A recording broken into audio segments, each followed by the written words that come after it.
bitch so bad, I wanna shoot like hoops while I'm riding in the coupe. I got what you want, it ain't nothing but a loop. Don't listen to friends, they don't know what's best for you. I want you, I wanna shoot like hoops while I'm riding in the coupe. Shut up. What's going on, guys? My name is Mason Marquis. I'm joined with Jackson Gamber. This is episode 4 of the Sports Key podcast, season endings, to pay tribute to the Premier League season, NBA season, and the NHL season, all ending within the next week or so. So we're going to take it away with our giveaway announcement. We're going to spin the wheel. You're going to see it on screen, and we're going to spin it right now for you guys.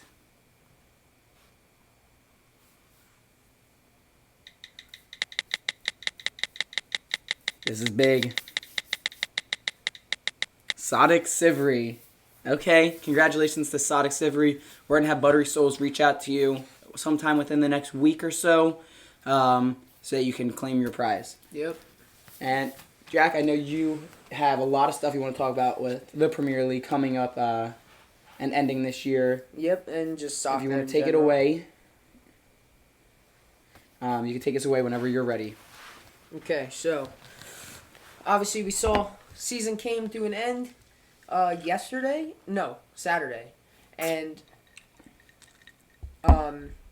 we saw that Erling Haaland won Young Player of the Season, Player of the Season, and the Golden Boot, all just in his debut season for Man City in the Premier League at age 22. What do you think of that?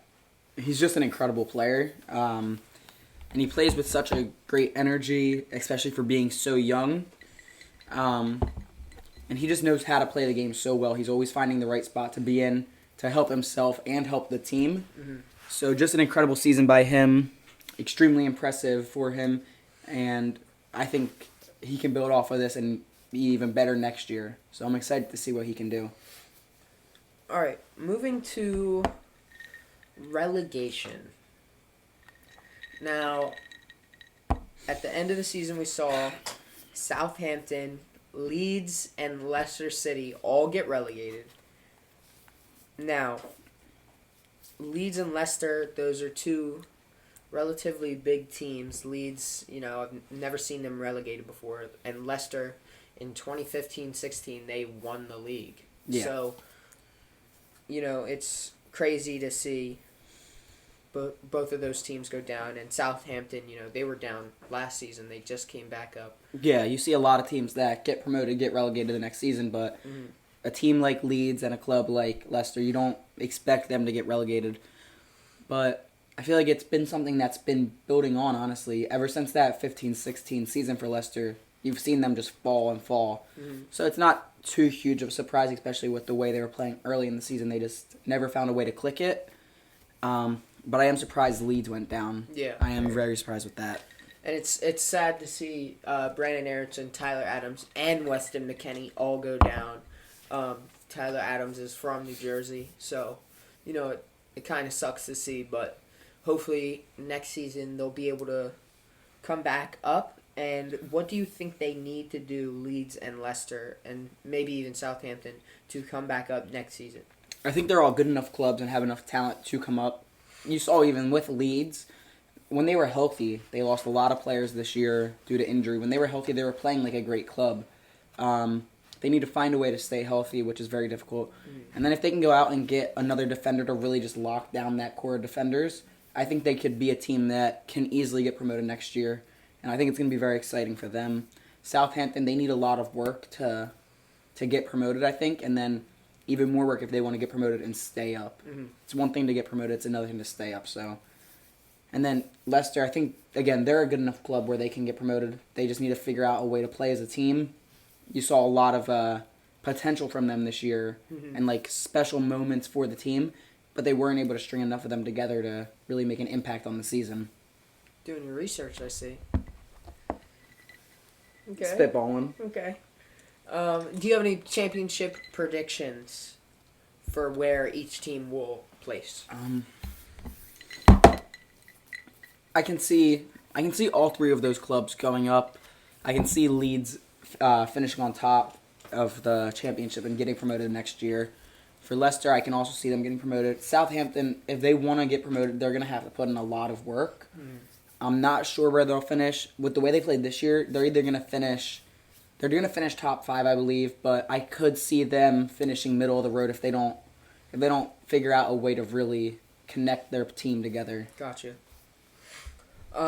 So, going over to the Bundesliga, we saw that Bayern Munich won the title again.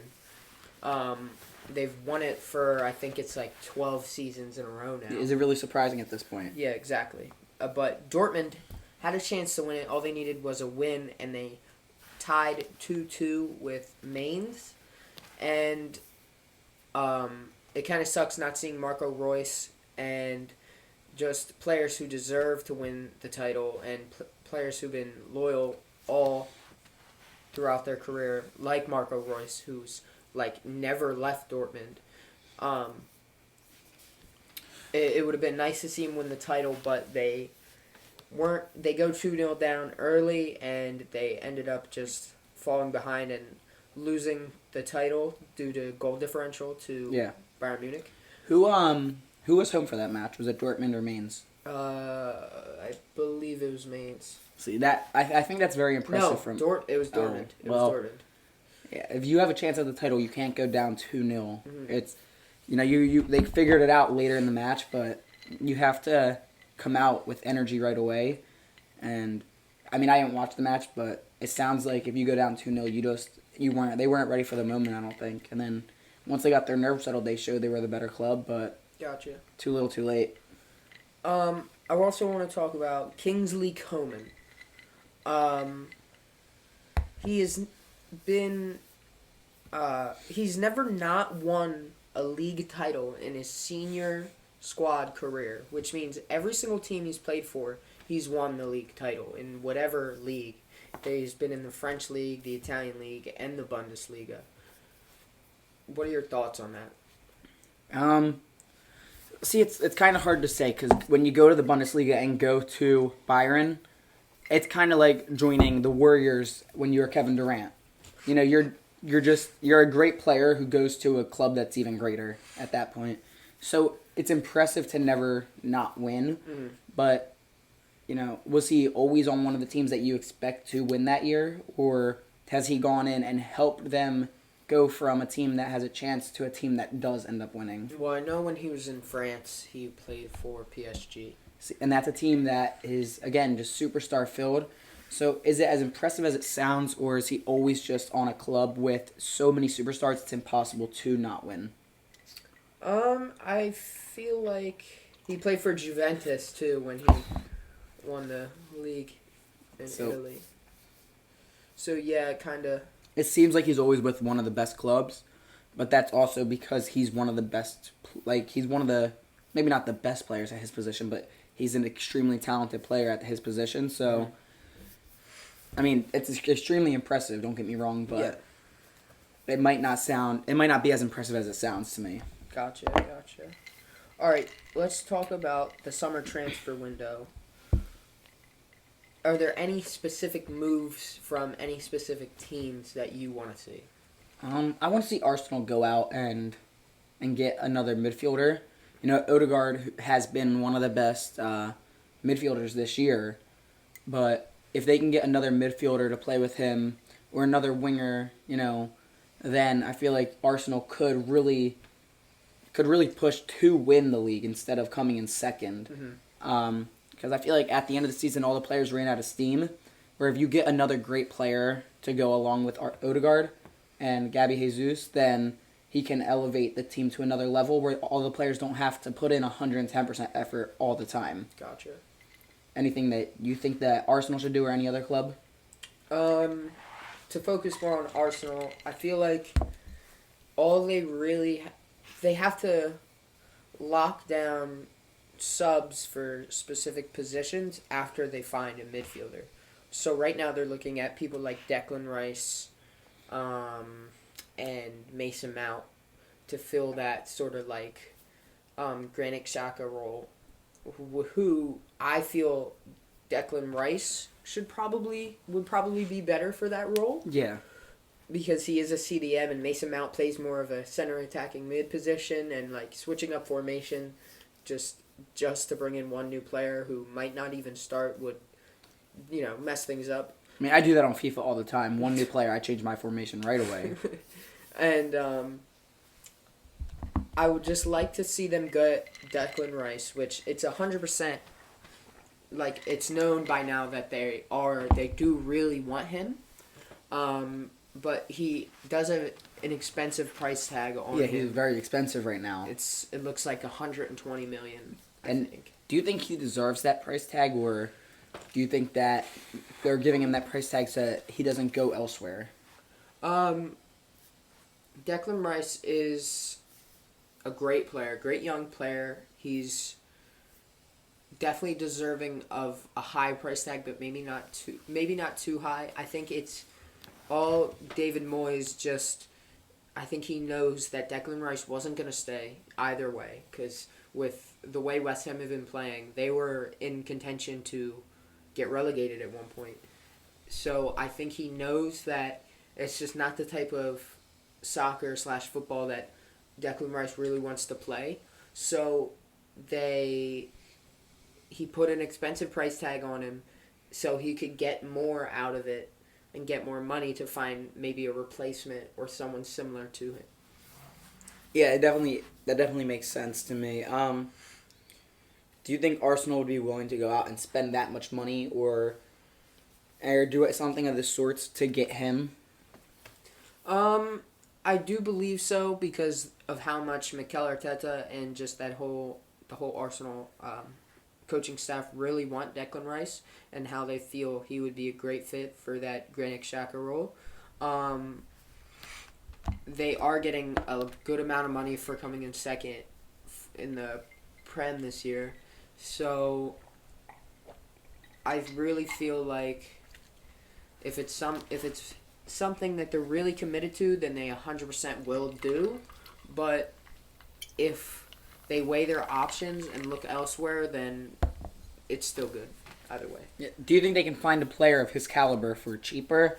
Maybe not who is as good right now, but could become as good or better than him for cheaper? Or do you think that he's their best option as of right now? As of right now, they could get literally anyone else, in my opinion. They could get... I'm not saying they should, but I feel like Arsenal, they just got Champions League, right? They're contending for first place in the Premier League, one of the biggest leagues, if not the biggest league in Europe in soccer/football. And they honestly have everything that any player would really want. So I feel like if they have enough money and they see any player's future like going well at their club, then they could really just pick off anybody that they wanted. Yeah, I don't pay enough attention to all of the young players and all of the clubs in the Premier League and the Championship League and other leagues around the world. But with the scouts that all these Premier League teams have, I'm sure they have plenty of players on their board, and they're just ready to pick out of the bunch. Now with the transfer window, you see specific teams, they get new people and they rebuild. What are your predictions for early season of 2023-2024 with some of new pieces of specific teams? I think it's really tough to say right now. Yeah, exactly. Just season ended just like 1 to 2 days ago, so you don't really know 100%. But if you had to say, for top three, I think it's gonna be very similar to this year. Mm-hmm. Man City's always a great side. Arsenal has just been building the past few seasons, so you can expect them to finish high again, I think. Mm-hmm. And then there's clubs like I don't know. Man United's always in contention for top three. Mm-hmm. You have some surprise teams from this year. I think it's really tough to say right now, but I think right now I'm gonna say that it's gonna be Man City, Arsenal, and Man United in the top three. So exactly the same. Yeah, exactly the same. Because those clubs are just so good. Mm. But I think You don't see it's, like maybe a Liverpool coming back, or maybe even a Chelsea coming back. Chelsea, I think, would have to do a lot of work to get back to the top 3. I could see them finishing top 5, top 6, maybe. Just got a new manager. Yeah, and Liverpool, I think they're a little bit just stuck in their ways right now, and they need to try something new, maybe, and go out and get a few new pieces, like to build around Mo Salah more, because I feel like they've been letting him do so much of the work that it's just been too much for him over the time. So now I think they should go out and get another piece to really help support him. Yeah, with the release of Bobby Firmino and James Milner and Divock Origi, Naby Keita, not Divock Origi, and there's one more, Alex Oxlade-Chamberlain. With the release of those players, they had a strong connection with Bobby Firmino, and he would do great things for them, always getting on the goal sheet, always scoring. With his 2 last games, he got 2 goals. So I think finding a new striker is what they need to do, even though they have still options with Cody Gakpo and Darwin Nunez. With those 2, those are some 2 big options they could use to play up front. Yeah. But I see Darwin Nunez not really as a starter, but as a more of like a impact player. Right. And Cody Gakpo just really isn't a striker or set to be a striker. He's more of like a winger, like a left wing, and play maybe Mo Salah on the right wing. And if they got a really good new piece to go up top, then I feel like they would definitely improve throughout the season. Yeah, I think they'll definitely improve from this year the way they played, but I think it's a lot of work for them to do that. And I think it's even more work for them to finish in the top 3. But I think that if they make the right moves, they can do it for sure. Okay, and so Mbappe, he just won the Ligue 1, the French League, Player of the Year for the 4th time at age 24. Do you think maybe it's a time for a change? Maybe go try something new in a different league? Or do you think he should stay and continue on what he has going at PSG? I think that's more of a decision about him himself. If he wants to stay close to home, he is from France and he's been playing there his entire career. Or does he want to go to a league like the Premier League, which is one of the best leagues in the world, like you were saying? So I think that's more of a personal decision. We all know I think he has the talent to be one of the top players in the Premier League. But if he wants to stay at home, I think that is what he's probably going to end up doing. I think it's more of a decision about him personally and less of him as a player. If you were to see him go somewhere new, where do you think it would be? Premier League, La Liga, maybe go to Real Madrid, maybe Barcelona, maybe, let's hope not Man City. That would be insane. I don't think he would go to Man City. First off, Erling Haaland, and that's competition. I don't know how much money. I don't know how much money they would even pay. Yeah. How much money they have to pay, but I would see him going to the Premier League. It's not super far from home for him.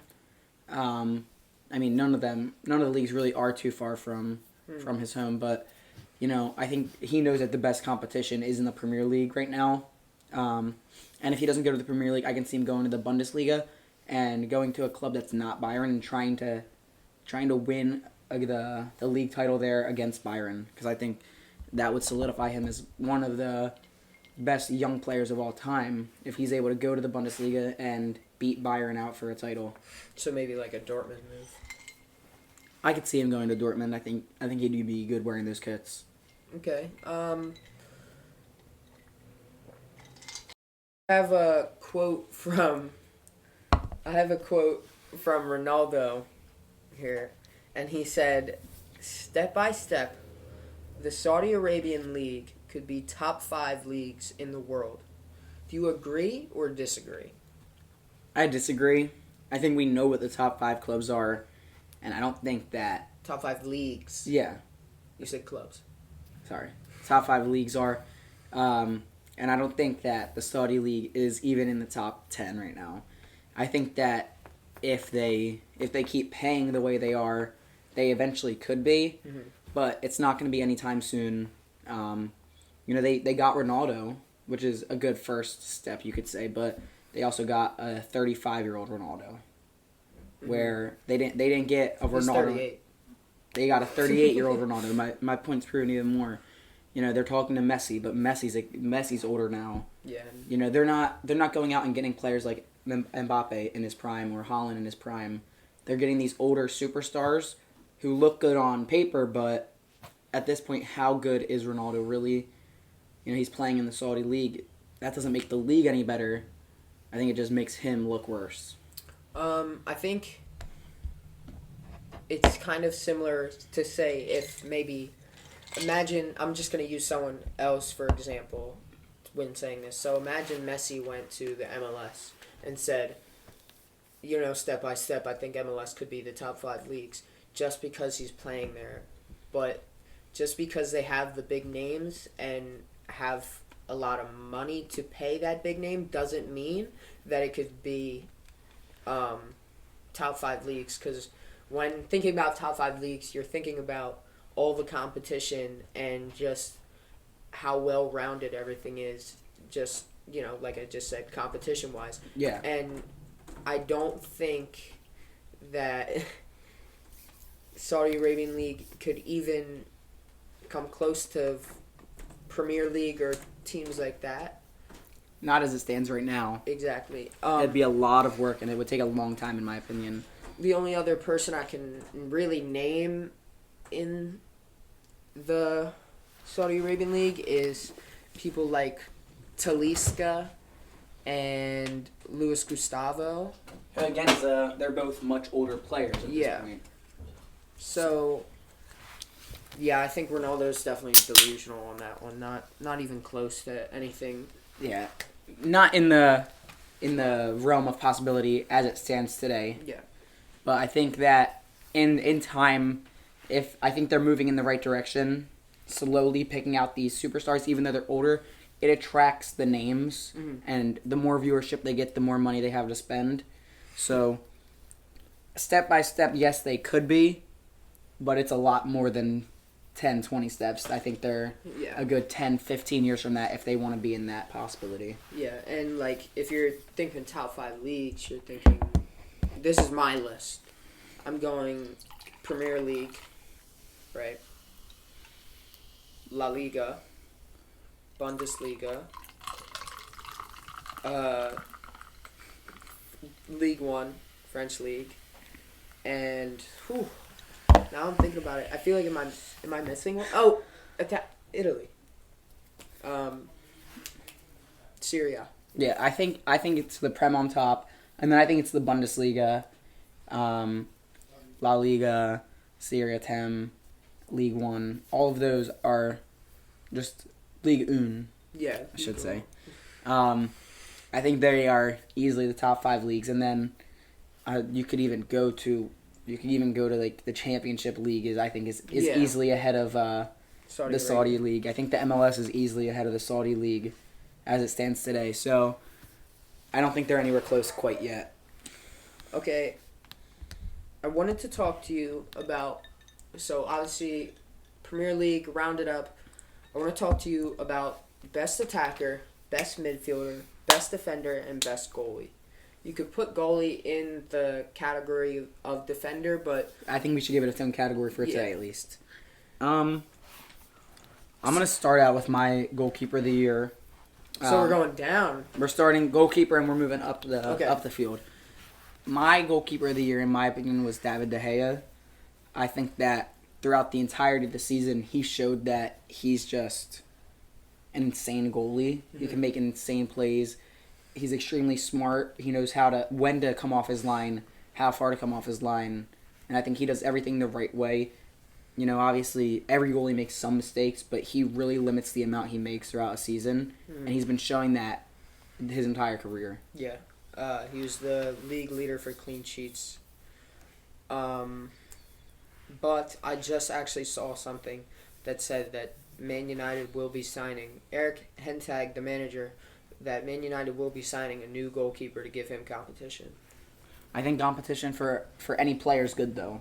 I think that it can only push you harder. But I think David De Gea is easily top 3 in the league. But in my opinion, he's my number 1 this year. Best goalkeeper for me is David Raya. He had the most saves in the Premier League by a good margin, 10 saves. It's a decent margin. And he was 4th in clean sheets. The reason why I give that to him is because he's the goalkeeper for Brentford. And keep in mind that Man United, they have some star defenders. And Yeah. to even get to the goalkeeper, you have to get through the defenders. Right. And if you're thinking of people like Lisandro Martinez and Rafael Varane and Aaron Wan-Bissaka, all defenders for Man United, these are some top quality defenders who have won multiple trophies before. Right. And you have Varane, who's won the World Cup. You have Lisandro Martinez, who's won the World Cup. You have Aaron Wan-Bissaka, who's has no one. I think it's just one person who's dribbled past him all season. Yeah, they Like, have a great defense. Great defense. Whereas Brentford, name one Brentford defender. Well, that's like asking me to name. Exactly. Like Listen, I can't. I Exactly. can name like You 4 can't- you Premier League players. you can't name a Brentford defender right now. I can't name a player Well, for I Brentford. can, but like you have people like Ben Mee, who isn't really as caliber as Rafael Varane. No, I understand. So Brentford just have a really good piece there with David Raya, and I think they should definitely try and hold on to him with the transfer window coming up. Yeah, but that's also why he has so many saves. He has all these saves because his defense isn't as good. Mm-hmm. Like, if he had even 1 or 2 of the pieces that Man United had, he wouldn't have nearly as many saves because he wouldn't have nearly as many shots taken. Mm-hmm. The impressive part to me is that with how many shots were taken at him, he's still 4th in clean sheets. Mm-hmm. So, I think that because, if David De Gea had that many shots taken at him, as many shots as what was his name again? David Raya. David Raya. If they both had the same amount of shots taken at them, who do you think saves more? That's a good question. I think maybe I'd give it to David De Gea, but David Raya, obviously, stats show. Yeah, that's my point. Like, the stats show that he had more saves, but that's because he had more shots taken. Okay. I want to look at what % of the shots taken on goal did they save. Okay. I think the percentage is probably... I haven't looked at it, but I think it's probably leaning in David De Gea's favor, and that's why I'm going with him today. Okay. Moving Yeah. on to defenders. Yeah, let's move on to best defender. You can go ahead and start it off. I'll let you go first for this one. All right. Best defender of the season for me is Kieran Trippier. He's age 32. He bosses just around the Newcastle defense. He's still doing great things, and he's got a rifle on his foot. He's scoring free kicks still. He's paired up with the likes of Sven Botman and Fabian Schär. Sven Botman was a great signing. I was actually considering taking him over Kieran Trippier, but he's got great pieces with him, and he's still standing out. So I think if you're still standing out when you have these really good defenders, like Fabian Schär, he's a good defender, but he's not as good as Sven Botman, and Sven Botman is really good. So I think if you're still standing out and you're a little bit older, age 32, that's still pretty good. He also has 69% tackle success, 168 duels won, and he was nominated for Premier League Player of the Season. So I think that just says volumes about him. I'm going to actually take his counterpart, Sven Botman. I think that, obviously he's not as highlighted as a player as Trippier, but I think that what he does forces the ball to the other side so much. I don't think that the players are going at him as much. I think they see him in front of them, and they know that they should get the ball away as fast as possible because of how good of a defender he is. He can manipulate the ball in so many ways, which forces the offense to pass the ball away from his side as much as possible. Gotcha. You want to move into midfielders? Yeah, let's jump into it. My midfielder of the year, I'll go first for this one, was Kevin De Bruyne. I think that what he did with the Man City club, he's been one of their leaders for years. Mm-hmm. And with how many new pieces are coming in every year, players like Haaland coming in, he always adapts to the role he has to play. He scores when he has to, but he can also always find the right pass. So I think that 16 assists, Yeah. leader in assists. I think that he always just knows what to do with the ball, and I think he's an extremely smart player. And he's extremely selfless. Mhm. He does whatever he needs to do to help the team win, which you don't see with a lot of players. So he's my midfielder of the year. I'm gonna go with Martin Odegaard, and this is why, so basically, Kevin De Bruyne had 16 assists and 7 goals this season. As a midfielder, you should be getting more assists. Like, that's just regular. Martin Odegaard, on the other hand, had 15 goals, 7 assists. So I think it's more impressive that Martin Odegaard as a midfielder has been able to get more goals, but he's also a young captain for Arsenal. He's coming to a team that, well, not coming. He's been on Arsenal for a decent amount of time. But he's at Arsenal, who was struggling to get Europa, and he's the captain of the team, and he was able to contend them for For the league. To win the league, and now they're in Champions League. And I'm not saying that it's all because of Martin Odegaard, but I think a large sum of it is because of how he captains the team and how he plays, and he's midfielder of the season for me. Now, I agree he played great this year, but my only thing with that is he did have more goals than assists.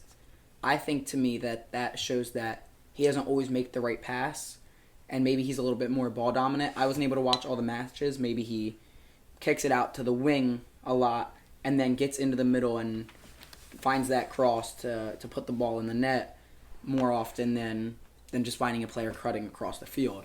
So I think it shows. Just from the numbers and looking at what normal midfielders do, it's a little bit of a concern that he has so many more goals than assists, because like you said, you normally see the midfielders have the assist and not as many of the goals. Gotcha. I want to let's go to attacker. I think we both can agree on Yeah. this. If you choose anybody else, I think it's just the wrong choice. With 36 goals, more goals than Chelsea this season, it was Erling Haaland. Yeah. It's obvious. Like I said at the beginning, he won Young Player of the Season, and he had the Golden Boot for most goals in the Premier League. He's broken records for the most goals of Premier Leagues in one Premier League season. People were saying that he's going to be overrated, and people were saying that he's going to have a bad season, and they were completely wrong. Yeah, I think he Haaland proved blew- everyone wrong. Yeah, Haaland blew everyone out the water. It's so clear, but I want to get your opinion on something. Say Haaland ceased to exist, and he wasn't there. Who is now your best attacker? If Haaland wasn't playing, see, that changes the league so much. Mhm. That just makes me think that Arsenal should have won the league. Yeah. But probably going to be an Arsenal player. I think it was probably Gabby Jesus at that point. Still with him injured? Well, I'm looking at him. He was injured, and he still did so much for that team. I don't always take injuries into account because he missed so many games. I'm looking at what he did while he was on the field, before he was hurt, and then what he did when he came back. He played great when he came back, which a lot of times you see players come back and they're not always in the best form. he got on the field and was immediately making an impact like he was never gone, which is very impressive to me. And it was his first year on this team, and he was able to do what he did. So if Haaland wasn't in the league, I think that he'd be my attacker of the year. This is rough for me to say if I had to answer, but I'm going to go with Harry Kane. And this is why. Erling Haaland had 36 goals this season. Let's keep in mind that Harry Kane had 30 goals this season. I'm not saying he was on Haaland's tail or anything, but 6 goals, maybe 3 matches, Harry Kane hits that. Maybe. That's a strong maybe. It'd be very tough, but maybe 4 or 5 matches, maybe 6 matches. He hits that because, he is Tottenham's main man, and with Tottenham going through a rough patch, he was the most consistent exactly. player He's super consistent on an inconsistent team. Yeah, exactly. And I think Harry Kane. No one really talked about Harry Kane. Like, even though Haaland got all those goals, Harry Kane still hit 30. Which is extremely impressive. Yeah, which is extremely impressive. Now, but I think that it's just covered by the fact that Haaland is even more impressive. I think it's... But I also take into account when he scored those goals. I didn't watch many of Tottenham's matches throughout this year, but there was a match they were down like 5-0, and he scores a goal. Yeah. Don't get me wrong, he scored. The goalie was still trying, but it's a consolation goal. Mm-hmm. Not that the goal doesn't cease to exist, but it just doesn't mean as much to me as if he scored a goal when they're down 1-0 or when it's tied up. Mm-hmm. So I think he scored a good amount of goals while they were already behind and the game was out of reach. So I think a lot of people are taking that into account when they think about it. But still an extremely impressive mark to hit 30. Yeah. I have a fun fact for you that I want you to hear. So, who doesn't love Ben Foster? I love him. Exactly. Ben Foster is amazing. Did you know that Ben Foster has the most saves in Premier League history? I did not. Right? But at the same time, okay, he has 1,000. God. He has 1,248 saves. Okay. Which is the most out of any goalkeeper in Premier League history. But he also holds the Premier League record for most goals conceded. What do you think about that? Do you think that's fair, or would you rather have that record or none at all? I think I'd rather have both records, because I'm sure David De Gea, who he's creeping up, he's really close to him. Yeah, he has an extremely high amount of saves, but it's how many years has he been playing in the Premier League? He's been in the Premier League a long time. So I think about Michael Jordan. He scored this many points, but he missed about half of his shots. So with playing the game, you're gonna allow goals, but you're also gonna save goals, and having the most saves shows how long you've played for. Allowing the most goals shows how long teams trust you in net. So I think anyone that has that record is going to be very close to allowing the most goals as well. I think they're both, any player is probably within 5 of each other, like with where they're standing on saves and goals allowed. Mm-hmm. They're probably very close to each other, because most games you have a couple saves, most games you allow a couple goals. So they're probably pretty close regardless of what player you're talking about. It's significantly less the goals conceded. I think it's like 500 and something, but it's still, half of. But I'm thinking 1,000. He probably has 3 saves a game, mm-hmm. which means he concedes probably 1 goal a game, mm-hmm. which is extremely good. Yeah. And that just shows how long he played in the Premier League, which is probably the most impressive part, is he played for so long, which just shows how great of a goalkeeper he is. Yep. I don't really have anything else for soccer. Do you think Ben Foster is going to come back one more year to play for the greatest club in the world, Wrexham? So they already extended his contract. Right. Well, you can extend it no. Sorry, they already extended Paul Mullins' contract. Sorry. Yeah. So I think they're 100% willing do it, and I think Ben Foster is 100% willing to do it. I think it's just a matter of how he sees his future, and say they get promoted again, or how much he's comfortable right now with retirement. So, say they get promoted again somehow. Say they get promoted again, and then they're like, oh, you should play for one more season. If he really is motivated to want to just retire and call it quits, then he'll realize that he's not going to, the bug will just keep happening, and he'll want to keep coming back if they continue to win. Well, I think that's a conversation he needs to have with the owners and tell them that he's ready for retirement and he's willing to play one more year, and he wants them to go get another goalkeeper so that the young guy can learn from him to be their goalkeeper of the future. Gotcha. They just released 11 players. But that makes sense. You go up a league. They built their team to get promoted, but now they have to build their team to get promoted again. And they didn't release the guys like Paul Mullen, like Ben Foster. They kept their core together. They released a lot of their subs because they need to get subs that are better now for their future. Gotcha. So it's understandable. I think any team that gets promoted, unless you're in the championship league, you're most likely going to release a lot of players going up a league. Or going down as well, because you still, if you don't release them, you still have to pay them that much because they're under contract. Or if you release them, you can cut some of their contract away. Moving on, do you want to jump into the MLB? We can go to the NBA. A lot of interesting topics to talk about for the NBA. Let's go to the NBA. All right, so jumping into the NBA, crazy turn of events. You and I last week just talked about how both teams were dominating their series. One team finished them off. The Nuggets won in 4 against the Lakers. Didn't really expect them to win in 4 at the beginning of the series. I expected it to go the distance. But the Nuggets just came out and dominated. So they're in the finals waiting to see their opponent. Now, on the other side, in the East, the Heat went up 3-0 against the 3-0 against the Celtics, which I don't think anyone was expecting. I said whoever won the Sixers series was going to the finals. But out of nowhere, the Celtics just turned it on, winning Game 4, 5, and 6. And tonight is a Game 7 in Boston.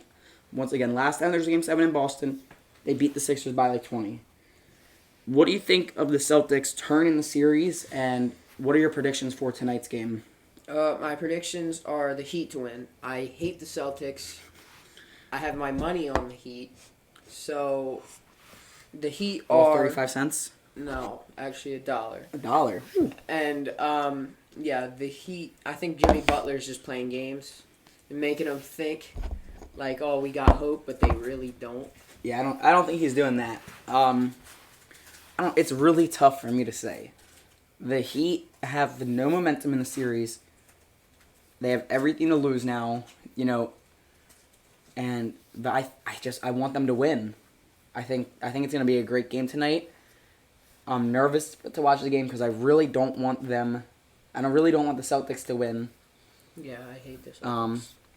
And then if the Celtics do go to the finals, I don't want either the Celtics or the Nuggets to win. I hate both of those teams with a burning fire inside of me. So you're looking to the Heat to win? I really want the Heat to win the whole thing. And I think that whoever comes out of the East is the better team. But you also have to think the Nuggets haven't played basketball in over a week now. Mm-hmm. They're well rested, so they should come out and dominate whoever they play in the first couple of games at least. So for tonight, I think the Heat will find a way to win it. I hope they find a way to win it. And then it hurts me to say this, but I think the Nuggets are going to come out on top in the finals just because of how much rest they have. Playing 7 games is really tough and then go into play a team that hasn't played in over a week. They're going to be really well rested. What are your predictions for the finals? So I think the Heat will go, and I think that we'll think to start. Oh my God. So I think Nuggets will take Game 1, and then Game 2, and then everyone's gonna think that the Heat will be wiped by the Nuggets, but I think the Heat will come back, win a Game 4, win a Game 5, and then still have a game 6 and 7, and I think that it'll go all the way to game 7, and I'm thinking that the Heat win it in game 7. I hope you're right. It's really tough to play a team that hasn't played basketball in over a week because of how much rest they have. If they come out and win the first 2 games, it's hard to come back from down 2-0 in a series. I hope they're able to do it, but I don't know who's going to. So now, that's really all we can talk about for now. Yeah. Other than just how impressive the Celtics have been the last 3 games, which I don't even want to talk about because I just don't like them. Yeah. I hate all of them. Especially Marcus Smart. Just all of them. Marcus Smart, Jaylen Brown, Jason Tatum. I hate all of them. We're going to jump into the NHL. The stage isn't quite set yet. Yeah. We have the Florida Panthers. They solidified their spot in the finals. And now we have the Vegas Golden Knights leading the Stars, the Dallas Stars, 3-2. They were up 3-0 in that series as well last week. And now they're forcing a game.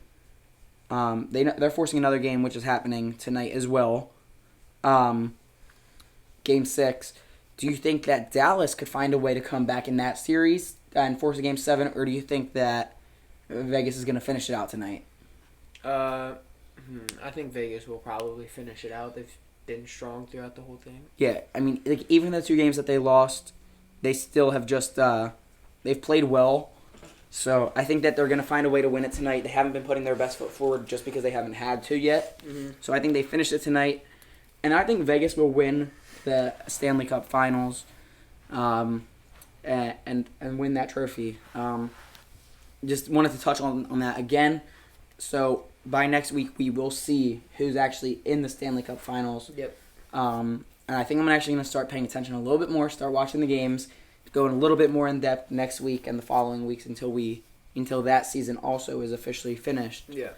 Um, And hopefully by then, for soccer, there'll be like some transfer news. Maybe someone. yeah, I mean we're already starting to signed hear some contracts. stuff, which Yeah, exactly. is getting exciting. Mhm. So I think now we're just going to jump into the MLB. Nothing too much is happening. You had the Phillies go to Atlanta and win a couple games there, which was surprising to me. I thought we would take 1 on the road from them, but winning 2 out of 3 is very impressive. And I'm starting to get really mad at the Phillies because every day I bet on 12 MLB games because they gave me a free $1 to bet with on. And 3 times now out of the last 2 weeks, the Phillies are the only team that lost. And then I finally decided, you know what, I'm not going to bet on the Phillies. I think the Braves are the better team. And then the Phillies won. And they lost. If the Phillies would have won one of those games, they were the only team that lost one of those games for me. I would have won over $1,000. And it's really making me mad being a Phillies fan and them losing the games that I bet on them and then winning the games that I bet on the other team. So maybe I'm just done betting on the Phillies. That'd probably be smart. Yeah. Speaking of the Phillies, though, we went to the game this week. We did an interview with the Philly Sports Guy. You can check that out on our TikTok. Yep. We'll put that right up here for you guys. And around the league, everything's pretty much stayed the same. Craig Kimbrel had his 400th save, which he's just the 8th pitcher in MLB history to reach that mark. Extremely impressive. He's played for 6 different teams now, starting in Atlanta and then now in Philly, getting his 400th save against the Braves. He had 1 for one team. Yeah, he had 1 save for the Chicago White Sox, but he's still now a forever part of their history because he reached that mark, which it's extremely impressive. He's now already surpassed that. He's at 401. Yeah. So slowly growing by the day, and with the way he's been playing this year, he is our solidified closer, it seems. He could potentially, if the Phillies play well, become one of the top 3 guys with the most saves, which would be really cool to see. But I thought it was really funny how he first played for the Braves and then reached that mark against the Braves. But around the league, everything else pretty much stayed the same. There's not too much to touch up on. The Padres are starting to play better, starting to look like more of a complete team. a lot of teams were booing Fernando Tatis Jr., chanting steroids at him, which I think is deserved. I like other fans going at players. I think it just brings a lot more excitement to the game. But in terms of baseball itself, not way too much to touch up on. Yeah. Is there anything you want to talk about for boxing? Any news happened in the past week? I haven't been keeping touch with that. Not really. Just Jake Paul. He's hosting these MVP, which is Most Valuable Promotions, which is his brand, and he's been hosting these performances, and he's really not selling out tickets like at all. It's really kind of sad, and KSI was making fun of him on Twitter, and it was pretty funny. That's really it. There's nothing really going on in boxing I don't right pay now. too much attention. I get most of my news from you. Really right here on the set. I learn a lot of it straight from you, so I just wanted to check up. And then, other than that, is there really too much we want to touch up on with sports in general? There is, for soccer, I forgot to mention that the Sidemen announced that they're doing another charity match in September. It'll be a great match, just like the last one. It was 9 to 8, I think, Yeah. which is insane. And we're excited to announce that we are actually going to be playing on the teams. No, Okay. no. Not happening? No. Okay. Their agents didn't call back. Oh. I thought, why else would you bring it up other than if we were invited? Not yet, but maybe within the next couple matches, maybe. That'd be a while. That would be, yeah. It'll take time, but we'll get there. Yeah. The last time it was a huge success. They raised over $1 million for charity. So I hope they're able to reach that mark again, if not even go past it. And it's just so much fun seeing creators like that get together and do something good.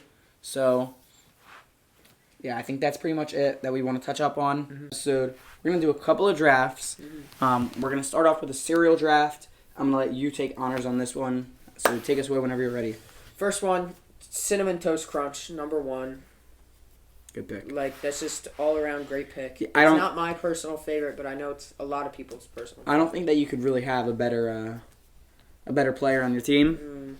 But then in my one, I'm going to take Fruity Pebbles. You know, Cinnamon Toast Crunch is my number 1 of all time, but then Fruity Pebbles is right there with it for me. You just gave me a window of opportunity. Thank you. At number 2, I'm going to take Reese's Puffs, just the best cereal of all time. Even in coming at number 2, it's still the best cereal. I'm not a fan. I respect you for liking it, but it's never been my thing, and It just hits different. I don't know if I'm gonna find it in my arsenal ever. I'm not a big fan of it. In my 2 though, I'm gonna go with Crave cereal. To me it just slaps. It always has the perfect crispiness to it. You know, it doesn't get soggy too fast. I think it's the perfect balance of crunchy and savory. Okay, at number 3, I'm taking Cookie Crisps. It's just all around great cereal. Just amazing. Like little cookies in cereal. That's beautiful. The only thing with that is sometimes I'll get it and they're not very consistent to me. Like I'll get them and they'll be great, and then other times I get them and they're just meh. Moving on to my 3, I'm gonna take 3 or 4. 3. Yeah, in my 3, I'm gonna take Fruit Loops.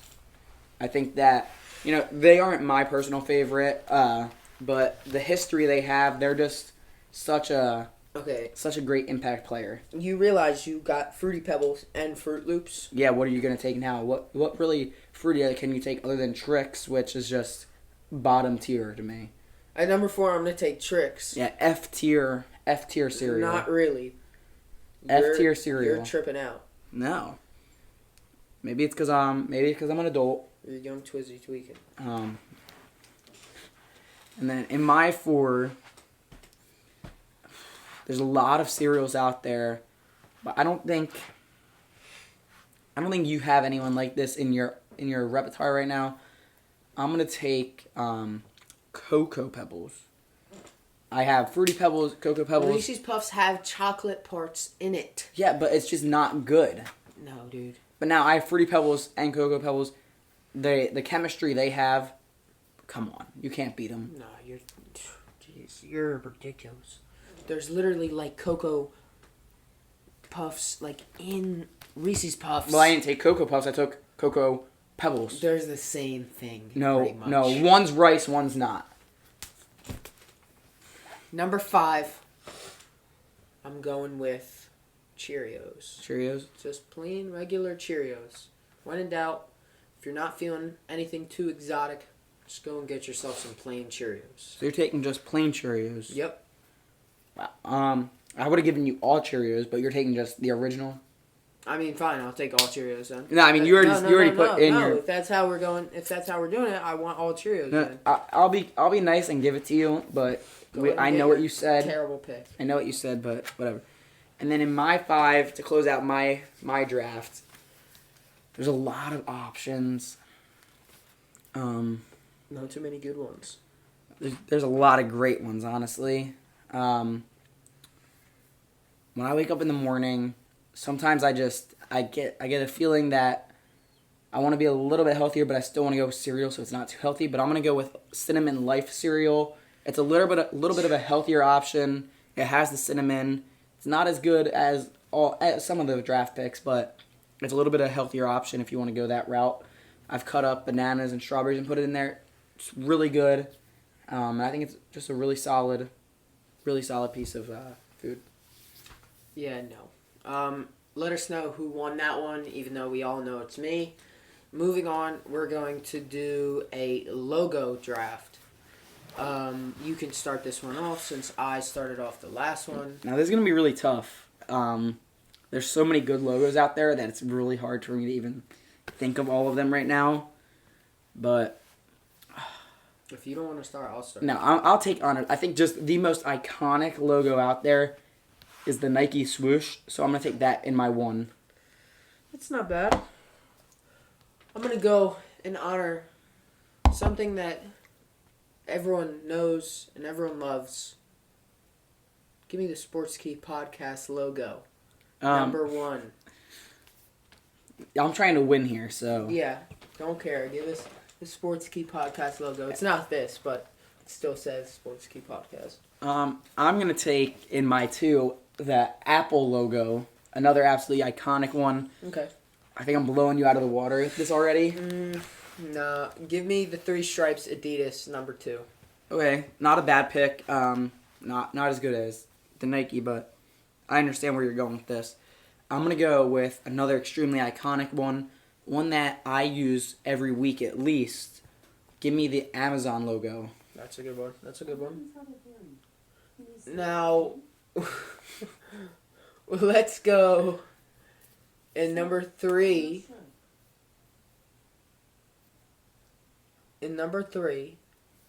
give me the solid letter sports logo. Give me the letter P for Phillies. Good pick there. Iconic has a lot of history to it, but I don't know if it's one of the best out there. But what I know is one of the best logos out there. You know, you see it a lot during the holidays. You see it a lot day to day. The Coca-Cola logo. Give me that in my 4. That's not a bad one. Okay. In my 4, give me something that's just all around great. To honor the animals, give me the eagle of the Philadelphia Eagles. I don't know if that really represents all eagles, all animals. Not all animals, but it is an animal. And then Keep looking. I'm looking around here trying to get a little inspiration from somewhere. It's not. And I found it. I found my inspiration. I think the most iconic sports logo of all time, Jerry West. Give me the NBA logo. I think just an extremely iconic logo. I think that when you think about basketball, you think about the logo, and you think about one of the best point guards to ever play the game. All right. I think it's obvious what I'm gonna go for. Maybe not. Probably not. Number 5. Give me the Premier League logo. Just that nice lion on the front. Looks great. Is great. Great pick. Yeah, definitely a good pick. And a pick I respect, but That's it, right? yeah, I think that's it. Let us know who you think won that one. I think that Yeah. I think it's me, but Some people might say it's me, but I think those people are gonna be wrong. But yeah, I think I won. Let us know who you guys think won though. So this was episode 4 of the Sports Key podcast. season endings. Season endings. Next week we're gonna be talking a lot more about the NHL and the NBA with their seasons coming to an end. Yep. And we got to get going so we can go watch Game 7 of the Eastern Conference Finals. Give us your predictions of what you think the game's going to go. And if you're watching this after the game, let us know your thoughts on the game. And we might read some of the comments next week. Yep.